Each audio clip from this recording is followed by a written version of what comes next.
की बड़ी खबर करेंगे जो कि बिहार के सासाराम से आ रही है, जहां एक बार फिर से बमबाजी होने की खबर मिली है। और बताया ये गया है कि नगर थाना इलाके में सुबह सुबह एक बार फिर से बमबाजी हुई है।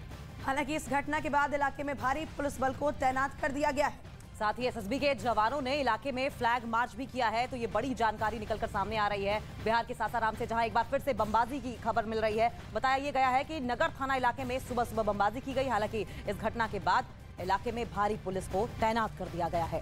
सासाराम में इससे पहले भी लगातार इसी तरह की हिंसक वारदात सामने आई थी और इसके बाद धारा 144 लगा दी गई थी। कई लोगों को हिरासत में लिया गया है, पूछताछ की जा रही है। लेकिन आज सुबह जब उम्मीद ये थी कि अर्धसैनिक बलों की तैनाती के बाद में कुछ शांति और बेहतर व्यवस्था यहां देखने को मिलेगी, एक बार फिर से बमबारी हुई है और अब ऐसे में लोगों की पूछताछ जांच पड़ताल तेज कर दी गई है। और बमबाजी के बाद आपको बता दें कि जवानों ने फ्लैग मार्च भी किया है और एक बार फिर से एसएसबी के जवान जो हैं उनकी तैनाती कर दी गई है। सासाराम में तनाव के बीच फिर से धमाके जैसी आवाज सुनाई दी, जिसके बाद इलाके में दहशत फैल गई। तो वहीं पुलिस प्रशासन की तरफ से फ्लैग मार्च भी किया गया।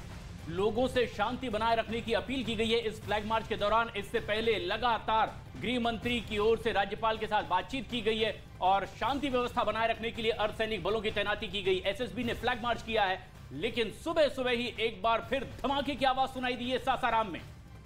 और इसी से जुड़ी दो तस्वीरें आपको दिखा रहे हैं किस तरह से फिर से माहौल बिगाड़ने की साजिश सासाराम में रची गई, जहां बमबाजी की गई।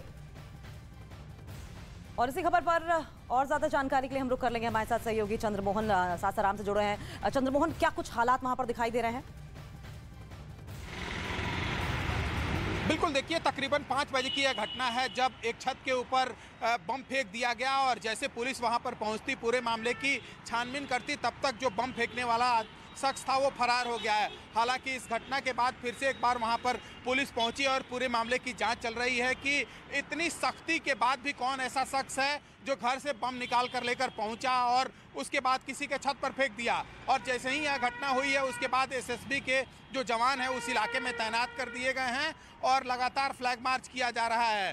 रामनवमी के बाद से जो हिंसा भड़की है उसके बाद कल दिन भर शांति सासाराम में बना रहा, लेकिन आज अहले सुबह जब ये बम फेंका गया है तो ऐसे में फिर से एक बार हिंसा की आग न भड़क जाए, इस पर नियंत्रण करने के लिए लगातार वहां पर एसएसबी के जवान और जो बिहार पुलिस के जवान हैं, बीएसएफ के जवान हैं, वो शहर में पेट्रोलिंग कर रहे हैं। लगातार फ्लैग मार्च किया जा रहा है और कोशिश ये की जा रही है कि शहर के शांति व्यवस्था जो है वो बिल्कुल कायम रहे और इसको लेकर वहाँ पर एक मीटिंग का भी आयोजन किया गया है। मीटिंग के बाद यह तय होगा कि फिर से किस रणनीति के तहत जिलाधिकारी और एसपी जो है वो आगे बढ़े ताकि एक बार फिर से हिंसा जो है वो ना भड़क जाए। और चंद्रमोहन, जो जमीनी हकीकत है वो न्यूज 18 इंडिया के दर्शकों तक आप पहुंचा रहे हैं कि किस तरह से अर्धसैनिक बलों की तैनाती की गई। बावजूद इसके आज सुबह तड़के एक बार फिर से एक बड़ा धमाका हुआ है और बिहार के कई ऐसे इलाके हैं जहां पर इस तरह से घटनाएं सामने आ रही है। लेकिन सिर्फ बिहार ही नहीं, बंगाल में भी फिर एक बार इसी तरह से घटनाएं, हिंसक वारदातें सामने आ रही है।